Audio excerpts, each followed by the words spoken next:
bénissons le Seigneur ce matin, que Dieu nous donne encore l'occasion d'être là au rendez-vous. Nous bénissons le Seigneur dans ce qu'il continue à prouver qu'il est Dieu fidèle. Dans sa bonté infinie, il nous a associés à le connaître pour expérimenter la communion avec lui et recevoir la vie en lui.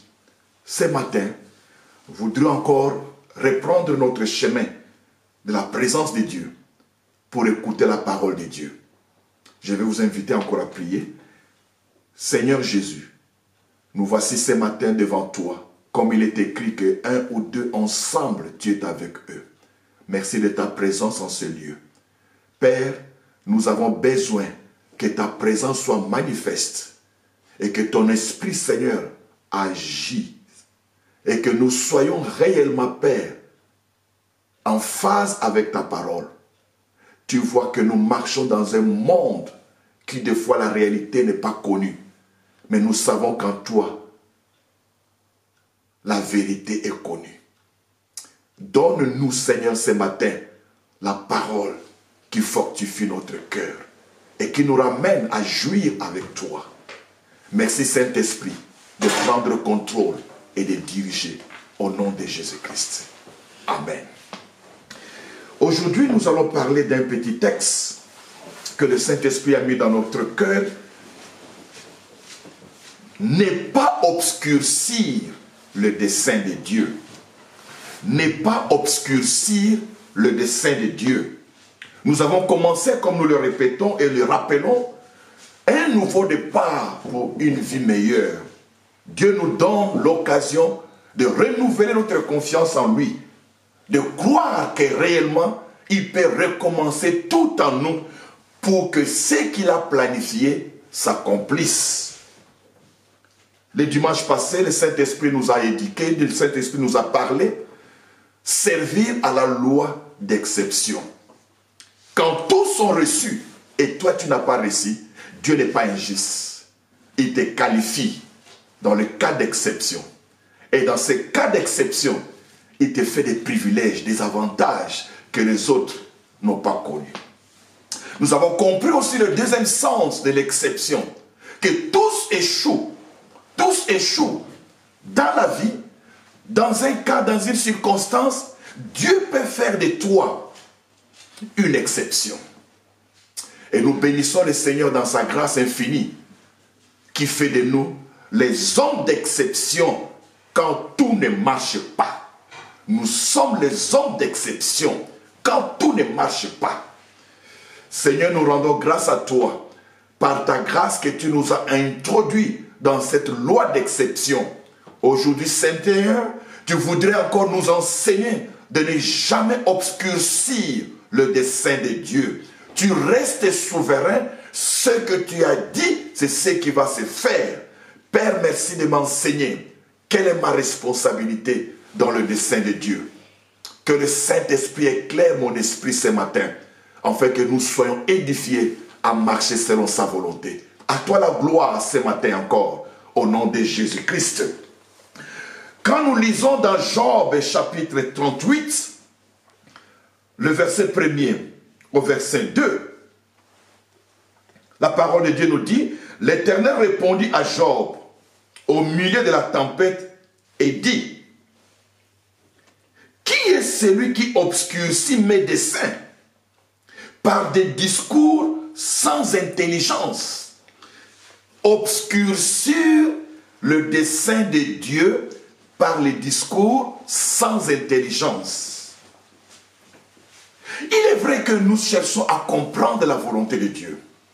Les événements qui s'élèvent autour de nous, aujourd'hui la guerre, la pandémie, on sait la crise économique, la crise sociale, le dérèglement climatique, nous sommes encore avec dans le dérèglement moral.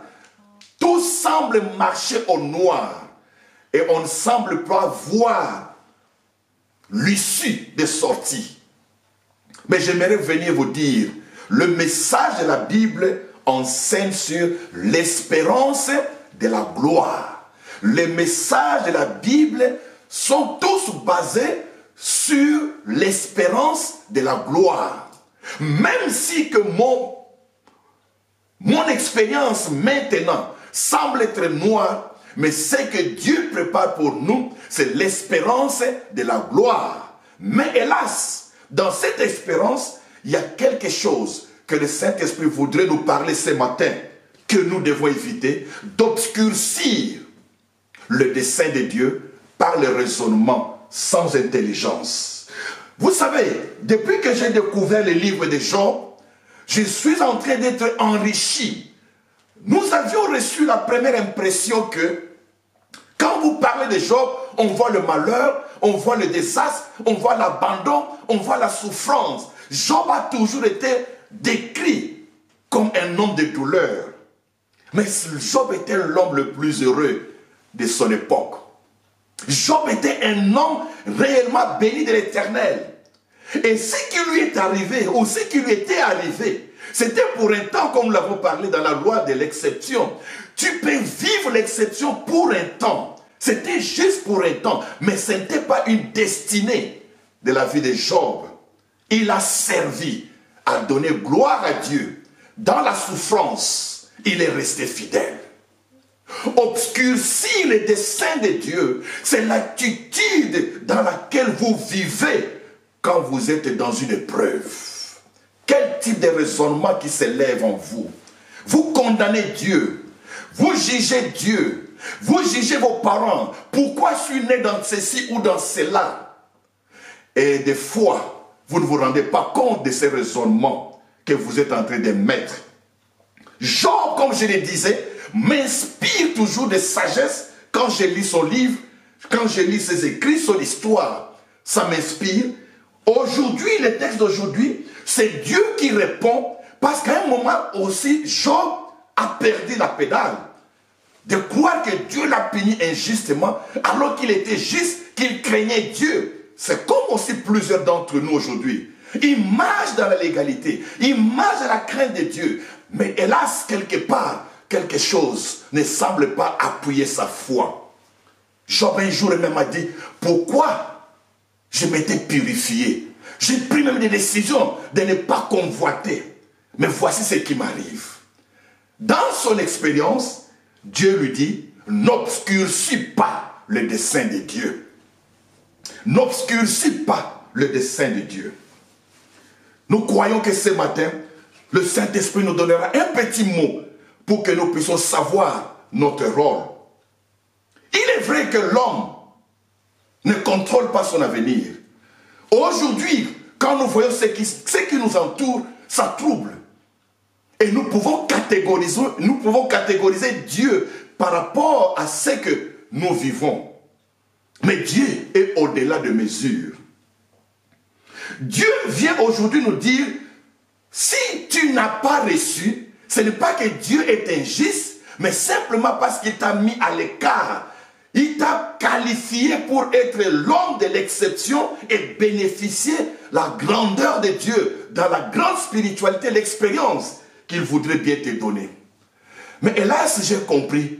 Quelqu'un me poserait la question de savoir, mais si je suis dans l'exception à cause de ma faiblesse, est-ce que je vais jouir aussi encore ces privilèges de ceux que Dieu a appelés à servir à l'exception? Pas du tout.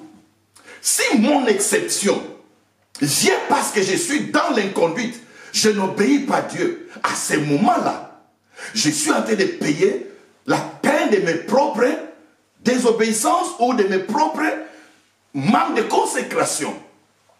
Un beau verset qui m'a toujours aidé de comprendre encore la pensée de Dieu. La nourriture des enfants, on ne les donne jamais aux chiens. Si toi tu te comportes comme un chien dans ta vie morale, tu auras la nourriture des chiens. C'est vrai, cette dame l'a dit. Seigneur, je sais que les chiens mangent des miettes qui tombent de la table du roi. Alors, tu seras destiné pour les miettes. Mais nous sommes le Fils. C'est la nourriture des enfants sur la table qui nous concerne. Aujourd'hui, le Saint-Esprit voudrait me dire, ou le Saint-Esprit me parle encore ce matin, pour dire ceci. Oui, comment tu gères ta vie pendant tes troubles? Comment tu gères ta vie pendant la privation? Pendant que tu es en train de servir d'une loi d'exception, comment tu gères ces moments de privation? n'obscurcit pas le dessein de Dieu. Par le raisonnement, par le jugement, par des condamnations. Mais considère la pensée de Dieu. Si réellement vous nous suivez depuis un moment, vous comprendrez bien comment le Saint-Esprit nous conduit. De là où nous avons commencé, un nouveau départ pour une vie meilleure. Oui, Dieu te dit même que je viendrai me manifester d'une manière que tu ne m'avais jamais connue. Dieu réellement te montre que ton expérience, ce n'est pas la finalité. Il y a encore des choses que tu n'as pas encore connues. Ce que tu vis là n'est que pour un temps. C'est pour un temps. Mais ne condamne pas Dieu. Job est arrivé à un moment de condamner Dieu de ce qui lui arrivait. Et quand il condamnait Dieu de ce qui lui arrivait, Dieu lui-même parle ce matin de dire, il obscurciait lui-même les desseins de Dieu. Il rendait obscur, c'est-à-dire quoi? Ce que Dieu voulait faire, ça commençait à devenir pas impossible, mais retardé. Parce que tu ne donnes pas gloire à qui faut-il donner gloire. Obscurcir les pensées de Dieu, c'est reporter ce que Dieu voudrait faire aujourd'hui en vous à cause de votre propre position ou de votre propre foi. Et vous comprenez, la Bible dit, qu'il te soit fait selon ta foi. Qu'il te soit fait selon ta foi. C'est-à-dire, il y a quelque part, Dieu a laissé la partie de la décision de votre destinée entre vos mains. Si la parole de Dieu entre en vous et crée une base, cette parole-là vous aidera à recevoir, à éclairer votre destinée et à recevoir ce que Dieu. Mais si dans vos raisonnements, vous ne donnez pas gloire à Dieu, vos raisonnements retarderont le dessein de Dieu dans votre vie. Vos raisonnements obscurciront encore le plan de Dieu, c'est-à-dire vous ne vivrez pas ce que Dieu voudrait faire. En effet, aujourd'hui, le message que nous voudrons apporter est que pendant que tu sais à la loi d'exception que tu es encore dans une privation, donne gloire à Dieu. Alléluia. Donne gloire à Dieu dans tous tes raisonnements, dans toutes tes réflexions. Donne gloire à Dieu. Ne réfléchis pas comme un païen. Ne parle pas comme quelqu'un sans connaissance. Si tu as appris la loi de la compensation, si tu as appris que rien ne sera comme avant, si tu as appris que Dieu est juste, pourquoi ne pas lui donner gloire? Dis, Seigneur, je sais qu'il n'y a pas quelque chose qui me reproche. Par ta grâce, je sers, je continue à te servir.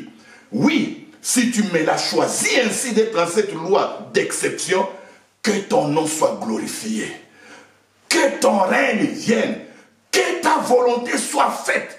Quand tu demandes à Dieu, Seigneur, que ta volonté soit faite, la volonté de Dieu là, qui a un destin pour vous, que la Bible connaît et que vous connaissez. Jérémie chapitre 29, 11 qui dit, le projet que moi l'Éternel j'ai pour vous, c'est le projet du bonheur et non de malheur. Confesse cette parole. Je sais ce que Dieu a préparé pour moi, c'est un projet de bonheur. Ne confesse pas la négativité de ce que tu vis. Ne condamne pas Dieu dans ce que tu vis, mais donne gloire à Dieu. En disant ceci, vous allez éclairer le destin de Dieu. Vous allez précipiter les choses de Dieu d'avenir, de manière que le temps d'exception qui était fixé dans le temps soit court pour vous. Car la Bible dit, si ce temps-là de la difficulté, des douleurs, des épreuves n'était pas raccourci à cause des élus, personne ne sera sauvé. En lisant ce texte de Matthieu 24, que le temps 22, 24 chapitre, laissez-moi lire pour que nous puissions comprendre ensemble. Matthieu 24, 22. Écoutez ce que le Saint-Esprit disait en son temps. Et si ces jours n'étaient pas abrégés, personne ne serait sauvé. Mais à cause des élus, ces jours seront abrégés. Les jours de la douleur, de la persécution seront abrégés à cause de qui? Des élus. Ce sont ceux-là qui n'obscurcissent pas le dessein de Dieu. Si tu obscurcisses le dessein de Dieu par des jugements, par des raisonnements, par de l'intelligence qui n'est pas de Dieu, vous allongez les temps de séjour, vous allongez les temps de la privation, vous allongez les temps de l'exception. À ce moment-là, Dieu n'est pas content. La part des responsabilités, c'est vous-même qui l'avez allongé. Mais le plan de Dieu dit ceci: à cause de mes élus, le temps de la persécution sera comment? Écourté. Ça sera abrégé. Donc, obscurcir ces desseins ou les desseins de Dieu, et que pendant la souffrance, vous ne donnez pas gloire à Dieu. Si pendant la souffrance, vous continuez à pécher, vous allongez les temps de retour. Si pendant la souffrance, vous ne continuez pas à servir Dieu, vous allongez les temps. Mais s'il arrive que pendant la souffrance, vous restez fidèle à Dieu, comme la Bible dit, ceux-là qui ont marché et qui sont morts dans la foi, ils n'ont pas reçu ce qui leur était promis. La Bible dit aujourd'hui, pendant ton temps de souffrance, reste fidèle à Dieu. Le temps d'accomplissement deviendra très court. Ceux qui obscurcissent le dessein de Dieu, c'est ceux-là qui font la volonté contraire.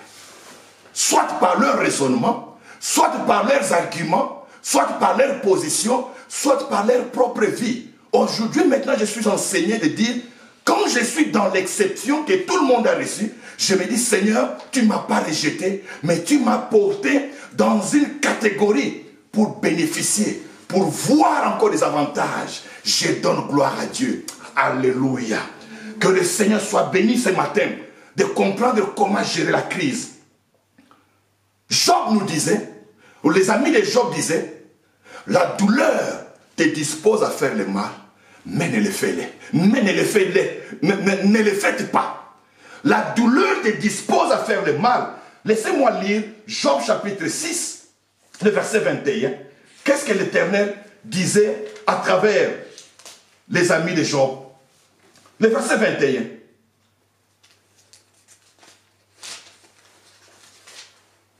Oui, Seigneur, apprends-moi à gérer ma crise pour ne pas donner gloire à l'ennemi.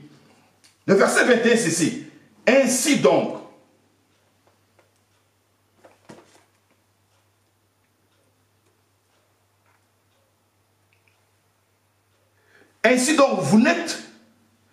vous êtes comme, en fait, je crois que ce n'est pas ça, je me suis trompé, désolé, mais la Bible nous dit ici que la souffrance te dispose à faire le mal, mais prends garde de ne pas le commettre. La douleur dans laquelle vous vivez vous poussera à avoir des raisonnements tout à fait négatifs, contraires à la volonté de Dieu. Mais la Bible dit ceci: ne vous disposez pas à faire le mal. La deuxième chose que j'aimerais relever dans ceux qui traversent le temps d'amertume, le temps de privation, aujourd'hui, ce matin, si tu peux tout perdre pour celui qui est avec Christ, c'est qu'il va lui rester la paix dans la douleur. D'ailleurs, ceci, c'est un grand signe de savoir que ma douleur, Dieu le connaît, parce qu'il va m'accompagner par sa paix. Quand tu souffres, tu verras la paix de Dieu apaiser ton cœur. Mon fils, je suis avec toi. Lisez avec moi toujours, comme je disais que Job m'a beaucoup instruit ce matin. Dans Job chapitre 6, le verset 6, ce qui me reste quand je pourrai tout perdre, du verset 6 au verset 9, et c'est le verset 10 qui nous intéresse plus. Écoutez d'abord ce qu'il dit au verset 6. Peut-on manger ce qui est fade sans sel? Y a-t-il des saveurs dans le blanc d'œuf? Je me disais, même eux aussi à l'époque, ils savaient quel était le goût de l'œuf. C'est pour dire que c'est la même génération. Nous sommes dans le même temps. Ce que je voudrais ne pas toucher, voilà ma nourriture. Si dégoûtante soit-elle, puisse mon vœu s'accomplir, Dieu veille à réaliser mon espérance, qu'il plaise à Dieu de m'écraser, qu'il étende sa main et qu'il m'achève, il me restera du moins une consolation, la joie dans mes maux qui m'accablent. Même si Dieu a décidé de m'écraser, d'achever son dessein contre moi, qu'est-ce qui va me rester de Dieu? La joie dans mes maux. Pendant que tu traverses ce moment-là, le Saint-Esprit te promet, il sera avec toi. Il te donnera la paix. C'est comme ça, Paul dira quelque part aux Philippiens, et la paix de Christ gardera vos cœurs. Ça, c'est un signe que tu es dans un moment difficile, mais le Seigneur t'accompagne par sa paix. Quand les gens apprennent de loin, ils disent, mais comment il s'y porte? Comment il fait face à ceci? Parce que le Seigneur t'accompagne. Et quand tu sens une joie pareille, sache-le, ton temps de privation, ton temps de difficulté, c'est pour un temps. Et il y a une gloire qui t'attend, une espérance de gloire qui t'attend, parce qu'il ne t'a pas laissé dedans sans raison, sans cause. Il y a quelque chose que tu es en train de servir le Seigneur sans te rendre compte. Même si je peux tout perdre, mais une seule consolation qui me restera, la paix dans mes douleurs. Mais qui donne cette paix dans la douleur? Le Saint-Esprit est avec toi. Donc vous comprenez, pour ne pas obscurcir les desseins de Dieu, tu dois rester en communion avec Dieu pendant que tu souffres, pendant que tu traverses les moments sombres de ta vie. Reste en communion avec Dieu. Il apaisera la douleur de ta situation. Les enfants d'Israël, quand même Dieu les avait punis de faire 40 ans dans le désert à cause de leur désobéissance, il ne les avait pas laissés seuls. La Bible dit, ils ont fait 40 ans, leurs pieds ne s'est pas enflés avec la chaleur du désert, parce que Dieu les accompagnait. Et ceci montre que vous n'êtes pas seuls. Et dans cette situation, le Seigneur est avec vous. Les gens s'apitoient sur vous, mais vous-même, vous ne sentez pas l'apitoiement, parce que la paix de Christ, la consolation de Dieu, la paix dans le mot, la paix dans la douleur, Dieu continue à garder votre cœur fidèle. C'est pour montrer qu'il a un plan avec toi. Continue à la louer, à le glorifier, et dire, Seigneur, merci pour ta paix. Que ta paix garde mon cœur, que ta paix conserve ma vie, que je ne sois pas emporté par la douleur de mes moments ou de mes difficultés. C'est ce que la Bible nous dit, je ne manquerai pas la paix dans le mot. Même si que je n'ai même pas bronché et que mon corps souffre et qu'une situation d'exception continue dans ma vie, la paix de Christ gardera mon cœur. C'est pourquoi, mon frère, ce matin, j'aimerais bien te dire que obscurcir le dessein de Dieu, ce n'est pas comprendre la pensée de Dieu. Vous obscurcissez le dessein de Dieu dans votre vie si vous ne comprenez pas la pensée de Dieu. C'est ainsi. Revois encore l'enseignement sur la loi de la compensation. Revois encore l'enseignement sur la loi d'exception. Quand vous comprenez la volonté de Dieu, ça ne va que vous pousser à louer, à adorer Dieu. Dis, Seigneur, je pensais que c'était pour mon mal que ceci m'arrive. Alors ta parole me dit, tu as tout permis pour que je voie ta gloire. J'expérimente quelque chose que les autres n'ont jamais connu. C'est ainsi que la parole continue à dire, oui, dans cette douleur-là, l'Esprit de Dieu viendra apaiser ton cœur. Et comment l'Esprit de Dieu va apaiser ton cœur? Comment gérer ta bassesse, ta privation, ta douleur? De garder la communion avec Dieu. Et j'étais toujours béni par toujours Paul, et plutôt Job, qui dit dans le chapitre 15, verset 11, il dit ceci, pendant ces moments de trouble, qu'est-ce que j'ai expérimenté? Écoutez ce qu'il dit au verset 11.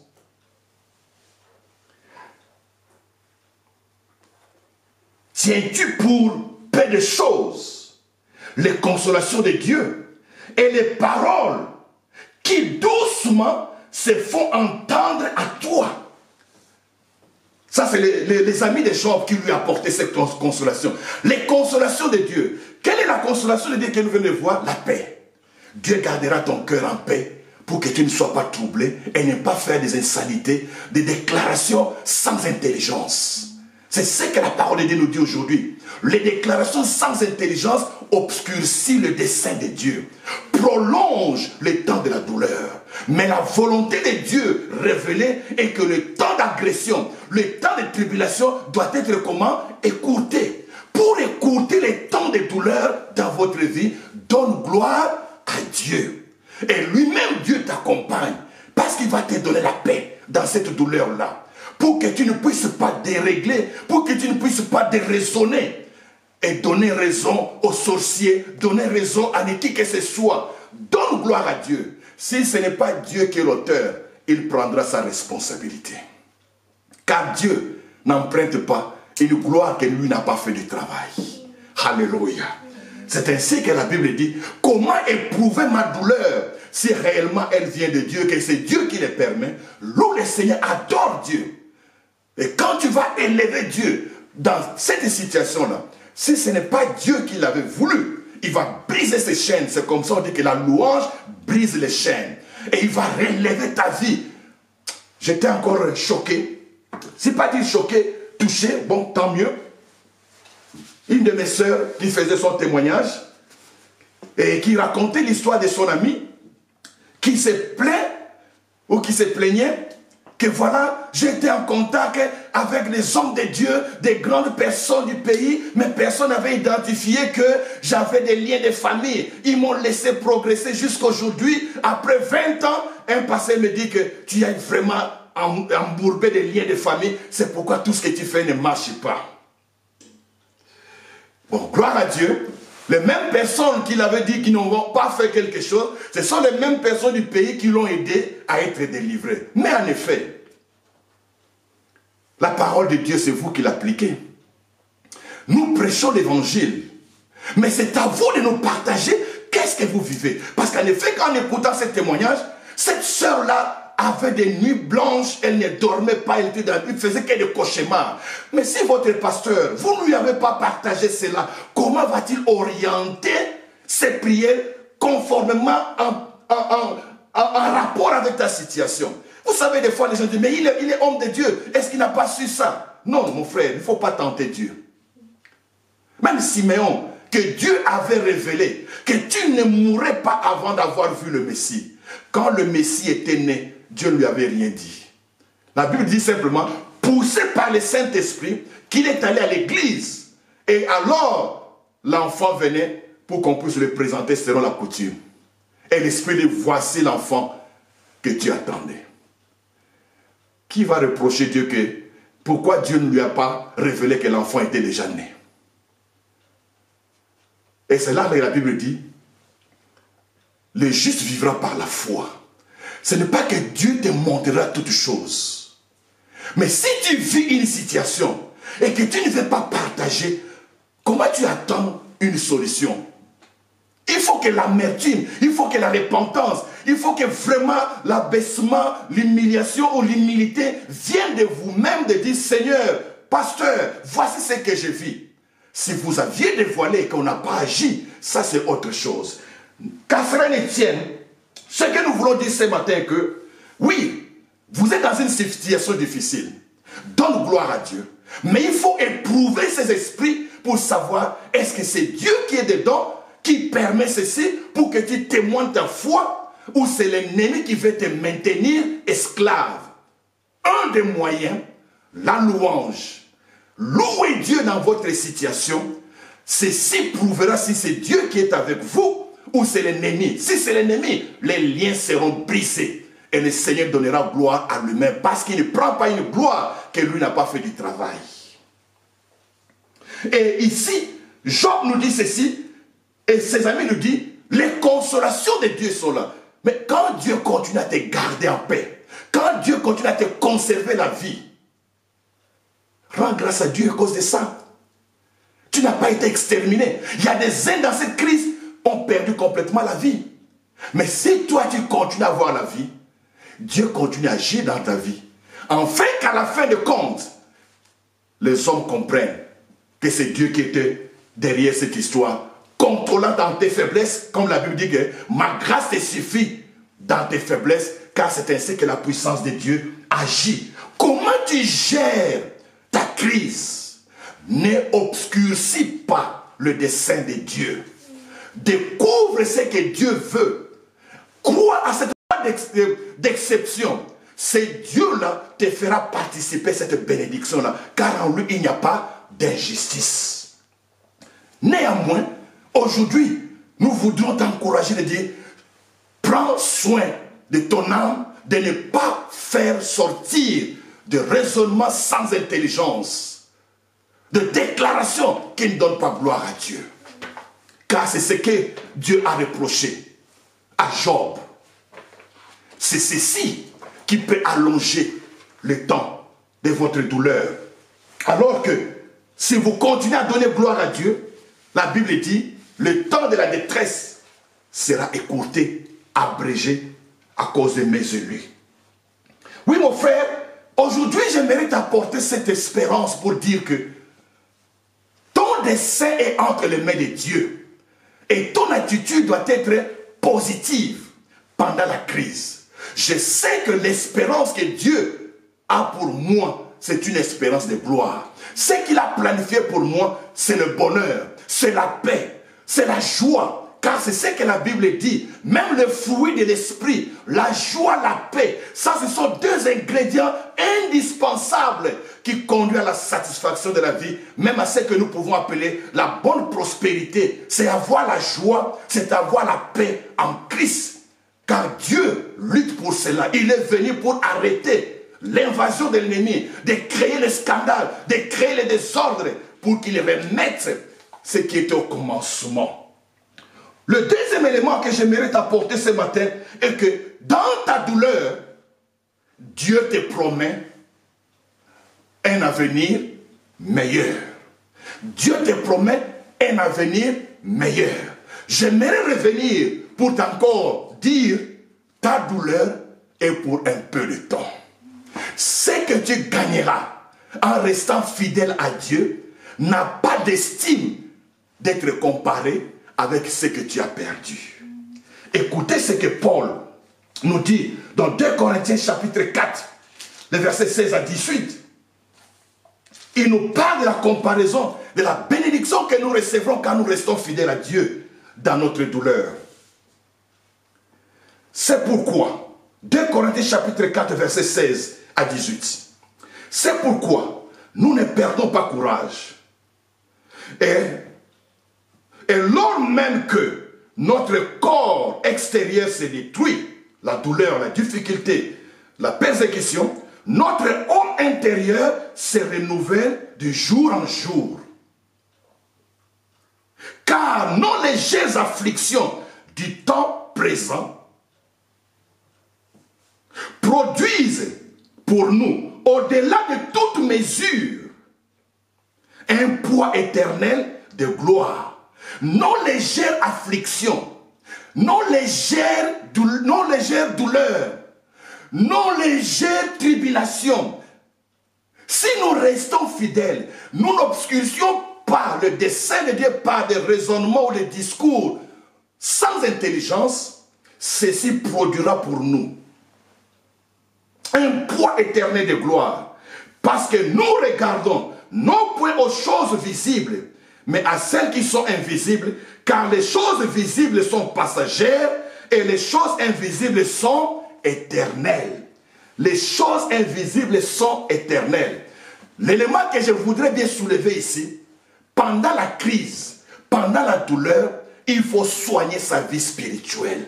Car c'est de là que vous allez tirer la force de résister et de triompher. Si vous ne soignez pas votre vie spirituelle, vous serez affaibli. Car l'âme attaquée par le découragement, par la douleur, sans être fortifié par l'esprit, ça ne pourra que vous faire baisser les mains. Fortifiez votre esprit. Renforcez votre communion avec Dieu. Ça, c'est la manière que vous pouvez traverser le moment de la difficulté, le moment de la persécution, le moment de douleur, le moment de tribulation dans lequel vous êtes plongé. Soignez votre vie spirituelle. C'est ça que Paul dit. Même si le corps physique se détruit, même si je ne reçois pas tellement ce que je m'attendais, les promesses ne se sont pas accomplies, mais il dit, mon homme intérieur, ma personne spirituelle se renouvelle chaque jour. Donc, dans ta difficulté, maintiens ta discipline avec Dieu. Dans la méditation, la prière, dans les jeûnes, l'adoration, ceci va soutenir ta vie spirituelle et qui va te donner la compensation de ne pas voir la grandeur de tes difficultés. Et le Seigneur dit, ce que tu recevras en donnant gloire à Dieu sera plus grand que ce que tu as perdu pendant le temps de ta souffrance.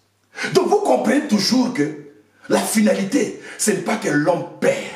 La finalité, que Dieu lui donne les dimensions que lui ne s'attendait pas. Quand les difficultés présentes détruisent notre corps, notre homme spirituel se renouvelle. Mais comment notre homme spirituel va-t-il se renouveler si nous-mêmes ne sommes pas engagés dans la course? Obscurcir le dessein de Dieu pendant la crise, pendant la tribulation, ce n'est pas prendre soin de sa vie spirituelle. Ne t'élève pas contre Dieu. Tu as toujours besoin de Dieu. Ce n'est que Dieu qui peut te ramener sur la voie. Soigne ta vie spirituelle, tu trouveras la force de surmonter le moment difficile dans lequel tu traverses. Nous lisions encore ce matin dans Romains chapitre 5, le verset 2, qui nous encourage de dire, Dieu nous a espéré, Dieu nous donne l'espérance de la gloire. Lisons un peu avec ce que Paul nous écrit dans Romains chapitre 5, verset 2. La Bible dit ceci. Étant donc justifiés par la foi, nous avons la paix avec Christ, avec Dieu, par notre Seigneur Jésus-Christ, à qui nous devons d'avoir eu par la foi l'accès à la grâce dans laquelle nous demeurons fermes et nous nous glorifions dans l'espérance de la gloire. C'est glorifier dans l'espérance de la gloire. Quand tu as Jésus-Christ, l'espérance, c'est la gloire. Ce qui t'attend, c'est la gloire. Et c'est ce que la Bible dit. Ce que je n'ai pas encore reçu, j'attends avec fermeté. Mais qu'est-ce que j'attends avec fermeté? La gloire. C'est pourquoi tu n'as pas à perdre courage pendant des temps de difficulté. L'espérance de la gloire t'attend. Christ en moi, l'espérance de la gloire. Quand tu as Jésus-Christ avec toi, ce que tu n'as pas encore reçu, c'est la gloire. C'est ça l'espérance. L'espérance, c'est les choses qui doivent venir. Donc, ce qui doit venir, c'est la gloire. Tout ce que tu n'as pas encore reçu, c'est la gloire qui doit remplacer.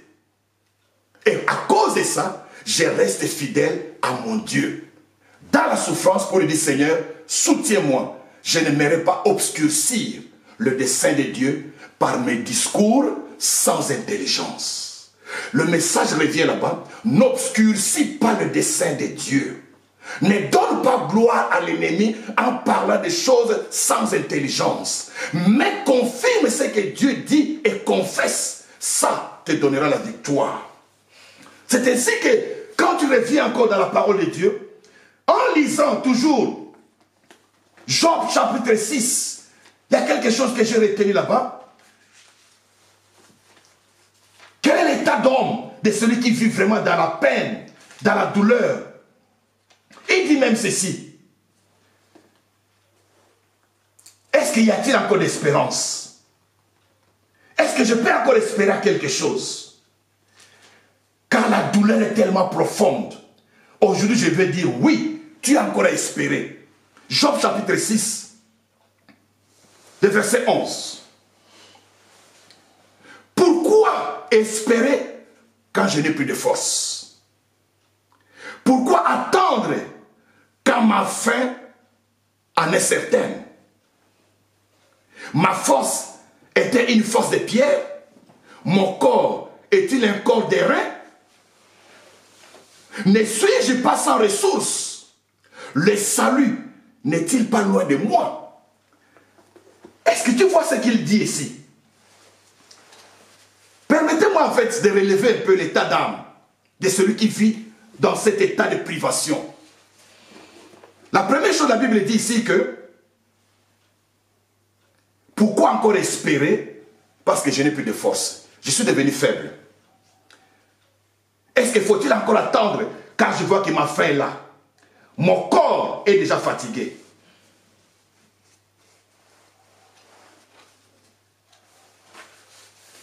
La Bible dit, même Sarah a eu un enfant quand le corps était fatigué. Je suis sans ressources. Le salut est très loin de moi. Quelle désespérance. Quel état. Il regarde sa vie, il regarde ses ressources, il dit mais finalement, il n'y a plus rien à espérer. Mais, nous venons te dire, il y a encore de l'espérance. En Jésus-Christ, celui qui a connu la résurrection, il est capable de te ressusciter aujourd'hui, même que tu serais mort.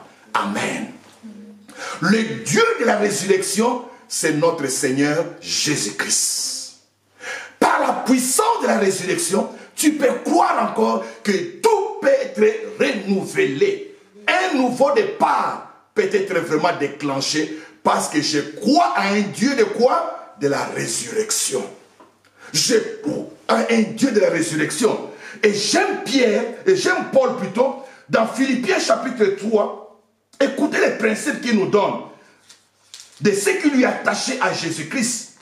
Dans Philippiens chapitre 3, je vais commencer le verset 9, là où il dit que tout ce qui m'était de gain, je le regarde comme une perte. Je ne suis plus le plaisir du monde. Ça ne me dise plus rien. Mais une seule chose, j'aimerais connaître la puissance de la résurrection. Alléluia. Paul s'est fait cet objectif. Seigneur, même dans ses prières, je veux connaître quoi? La puissance de la résurrection. Écoutez la façon qu'il présente ici dans les textes. Et même je regarde toutes choses comme une perte à cause de l'excellence de la connaissance du Christ Jésus, mon Seigneur, pour lequel j'ai renoncé à tout. Il dit bien, j'ai renoncé à tout, j'ai abandonné tout, j'ai rejeté tout à cause de la connaissance du Christ. Et je les regarde comme de la boue, afin de gagner Christ et d'être trouvé en lui, non avec ma justice, celle qui vient de la loi, mais avec celle qui s'obtient par la foi en Christ. La justice qui vient de Dieu par la foi. Écoutez maintenant le verset 10. Afin de connaître la puissance de sa résurrection et la communion dans ses souffrances, en devenant conforme à lui dans sa mort, pour parvenir, si je puis, à la résurrection d'entre les morts. Mais le verset 10, pourquoi il a tout abandonné? Pourquoi il ne marche pas dans l'hypocrisie? La Bible dit, afin de connaître la puissance de la résurrection. Il y a un secret, mon frère. Tu es en souffrance. Et Dieu te dit, c'est pour un temps. Donne gloire à Dieu. N'obscurcis pas le dessein de Dieu par des discours sans intelligence. Une des décisions sans intelligence, c'est d'abandonner Dieu. Ne le fais pas. Reviens et reste fidèle. Si tout ce qui était pour toi des gains, des avantages, tu les as regardés comme une perte à cause de Jésus-Christ, qu'est-ce qui doit suivre après? La Bible dit, je regarde comme une perte afin de connaître Christ et la puissance de sa résurrection. La puissance de sa résurrection. C'est là où je voudrais dire un nouveau départ. Que le Dieu de la résurrection ressuscite en toi cette puissance de la résurrection, afin que tu comprennes. Oui, mon état passera 3 jours dans la tombe. Après les 3 jours, la gloire de la résurrection sera sur ma vie. Je le crois. La puissance de la résurrection est là pour toi. Jésus n'est pas resté à vie dans la tombe. 3 jours ont été suffisants pour que Jésus-Christ revienne en vie. Oui, ma douleur, c'est pour un temps. Et je n'abandonnerai jamais Dieu dans ma vie. Je continuerai à le servir et à me soumettre à sa volonté. Jusqu'à ce que je voie la puissance de la résurrection dans ma vie. C'est là où que j'aimerais bien t'apporter ce message. l'espérance de la gloire. Ce que tu n'as pas encore reçu, Dieu le complète par la gloire. L'espoir, l'espérance que j'ai, il y a la gloire. Et ceci doit me motiver. La foi, on dit c'est quoi? L'assurance des choses qu'on espère. La démonstration de ce qu'on ne voit pas. Et moi je crois, le meilleur m'attend. C'est ainsi que cette année, nous l'avons dit, un nouveau départ pour une vie meilleure. Aujourd'hui, le Seigneur te dit, n'obscurcis pas le dessein de Dieu par les discours sans intelligence. Comment as-tu considéré? Qu'as-tu parlé contre Dieu? Tu reviens comme Job demandait pardon. Je vais terminer par là. Écoutez, quand Job a compris qu'il avait obscurci le séjour, le dessein de Dieu dans sa vie, par des discours qui ne donnaient pas gloire à Dieu, qui voulait se défendre par sa propre justice. Job 42, le verset 1 à 2, il dit ceci. Job répondit à l'Éternel et dit, je reconnais que tu peux tout. Alléluia. Quelle est la foi de Job? La foi de Job, c'est quoi? Je reconnais que tu peux tout. Que tu n'as de compte à rendre à personne. Que tu peux tout. Même l'impossible est possible. Dieu peut tout. Voilà la confession de qui? De Job. C'est lui que nous considérons dans l'histoire de la Bible l'homme qui a beaucoup souffert. Sa dernière déclaration, je reconnais que tu peux tout. Oui, Dieu peut tout. Quand tu lui donnes cette gloire, Seigneur, je sais que tu peux tout. Tu peux remettre la vie, tu peux redonner la vie, tu peux ressusciter, tu peux faire des miracles, tu peux faire des prodiges. Je crois, tu es capable de tout. Donne gloire à Dieu. Là, tu éclaircis le dessein de Dieu dans ta vie. Et que rien ne s'oppose à tes pensées. Ça, c'est la déclaration de Job. Rien ne s'oppose à tes pensées.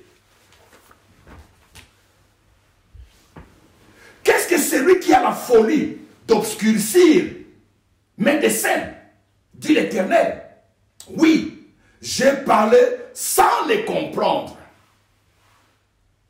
Des merveilles qui me dépassent et que je ne conçois pas.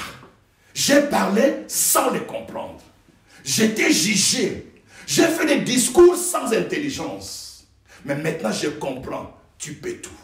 En effet, Dieu lui a mené dans une pédagogie de commencer à lui expliquer comment la nature existe, comment Dieu a fait les animaux, les a donné des capacités et lui poser des questions. Est-ce que c'est toi qui étais là? Et c'est toi qui as fait ceci? C'est-à-dire, je peux tout. Dieu peut tout. Et j'ai parlé de discours sans intelligence, sans les comprendre. Écoute-moi, je parlerai. Je t'interrogerai et tu m'instruiras. Mon oreille avait entendu parler de toi. Même maintenant, mon œil t'a vu. C'est Job qui dit, mon œil t'a vu. C'est pourquoi je me condamne et je me répands. Je me condamne et je me répands. Quel était le jugement depuis que tu as commencé à souffrir? Quels étaient tes raisonnements? Dieu t'invite aujourd'hui de te repentir et de croire que Dieu est capable de tout. La puissance de la résurrection est entre ses mains pour te ressusciter. Les gens t'ont connu d'un nom. Ils changeront de langage, comme dit les Écritures. Ils changeront de langage quand ils verront la puissance de Dieu dans la résurrection dans ta vie. Oui, je le crois. Quand Job a reconnu, la Bible est claire au verset 18, au verset 10 de 42 toujours, l'Éternel rétablit Job dans son premier état, quand Job y priait pour ses amis, et l'Éternel lui accorda le double de ce qu'il avait possédé. La loi de la compensation. Dieu lui accorda le double Je crois, il n'est pas injuste. Tant que je reste fidèle à Dieu dans ma situation, je ne sortirai jamais mes vides. Il me donnera le double. Tu auras le double. Celui qui n'a pas connu la douleur que tu es passé par n'aura pas la portion double. Donc tu comprends que Dieu n'est pas injuste. Dieu est juste dans ses jugements. Donne gloire à Dieu. N'obscurcis pas les desseins de Dieu dans ta vie par des décisions, par des réactions sans intelligence. Si tu te comportes ainsi, ce qu'il a fait de Job, il le fera en toi. Il le fera aussi, plus que ça. Car le Seigneur reste fidèle. Qu'ainsi, j'aimerais t'inviter pour la prière ce matin. Est-ce que réellement, as-tu donné gloire à Dieu dans ta douleur? Quels sont des raisonnements, des jugements, des déclarations as-tu fait? Job nous dit, Seigneur, j'ai parlé sans intelligence. Je ne comprenais pas les choses que j'ai déclarées. Mais aujourd'hui, je comprends que tu as un plan merveilleux pour ma vie. L'espérance qui m'attend, c'est la gloire. Père, tu ne viens pas pour me faire souffrir, mais tu me viens pour me donner la part double si je reste fidèle à toi. Je me réponds de ce que j'ai dit contre toi. Seigneur, relève-moi. Donne-moi la paix dans ma douleur, afin que mon cœur ne soit pas trouvé infidèle. C'est possible que tu recommences avec un nouveau départ. Prions au nom de Jésus. Notre Père qui est dans le ciel, nous venons rendre grâce car tu nous montres encore qu'il y a des êtres qui continuent encore à servir dans la loi d'exception.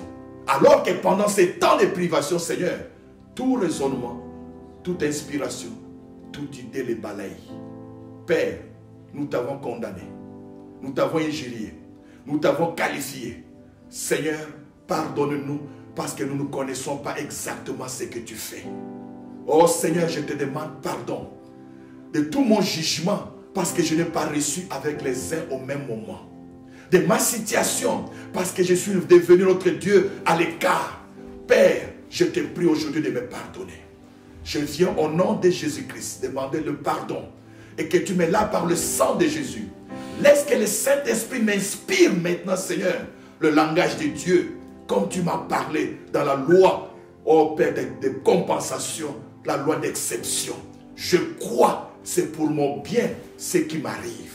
Seigneur, je te loue, je te glorifie, je t'exalte parce que tu es Dieu juste. Tu n'es pas un fils de l'homme pour mentir. Tu n'es pas un fils de l'homme pour être partial. Tu es un Dieu impartial. Je t'élève encore dans ma vie, Seigneur. Que la joie du Saint-Esprit remplisse mon cœur. Que la paix de Christ remplisse mon cœur. Que dans mes mots, Seigneur, que j'ai la paix de Dieu. Oh Père, quand le monde voit ma vie, connaît ma douleur, ne se rend pas compte comment est-ce que je la supporte. Père, c'est à cause de toi qui me supporte. Ta paix me garde, Seigneur. Je bénis le Saint-Esprit de travail dans mon âme pour que, Seigneur, rien ne donne gloire à l'ennemi. Rien ne donne gloire à l'ennemi. Oh Jésus-Christ, comme disaient les disciples ou les compagnons de Daniel, même si que Dieu ne me délivre, ne nous délivre pas de la fournaise, nous n'adorerons jamais les idoles. Père, garde-moi fidèle. Oh Seigneur, accompagne-moi dans ces temps. Je le crois que c'est toi qui viens pour écourter le temps de ma douleur. Merci parce que tu l'as dit. À cause des justes, la douleur sera écourtée. Je te rends grâce. Oh Père, permets que la loi d'exception et les bénéfices, les avantages de ceux qui sont appelés dans cette loi me soient accordés. Père, merci de la loi de la compensation. Tu n'es pas injuste. Mon âme te loue. Mon âme te glorifie. Que la joie de Christ remplisse mon cœur et que la paix de Dieu garde ma vie. Père, je rends gloire et je te bénis. Je te prie, Seigneur, pour ce frère qui n'a pas encore saisi l'occasion, Père, de comprendre ces choses, qui s'est rebellé contre toi, qui ne prie plus, qui ne vient plus à la prière. Père, que tu l'atteignes là où il est. Oh Seigneur, que tu les atteignes là où ils sont. et que tu les ramènes, Seigneur, sur le chemin de la vie. Le Dieu de la résurrection. Oh, cette fois-ci, nous allons voir l'expérience d'un Dieu de nouveau départ. Un Dieu de nouveau départ. Le Dieu de renouvellement. Le Dieu de la résurrection. Seigneur, tu connais mon cœur. Je prie que tu ressuscites en moi la joie de Christ que j'ai perdue. Je prie que tu ressuscites en moi la consécration que j'ai perdue. Je prie que tu ressuscites en moi la puissance du Saint-Esprit, le don du Saint-Esprit, afin que, Père, ma vie spirituelle soit animée pour ta gloire. Je te donne gloire, Seigneur, parce que tu es le seul qui a un dessein pour ma vie. Tu as le projet de bonheur pour ma vie, tant pour la vie physique que pour la vie spirituelle. Mon âme te bénit parce que tu es merveilleux. À toi la gloire, Seigneur, de nous aider, de nous accompagner, pour que nous ne puissions plus continuer à obscurcir le dessein de Dieu dans notre vie, par nos raisonnements, par nos décisions, par nos attitudes, par nos paroles. À toi la gloire, au nom de Jésus, nous t'avons ainsi prié. Amen.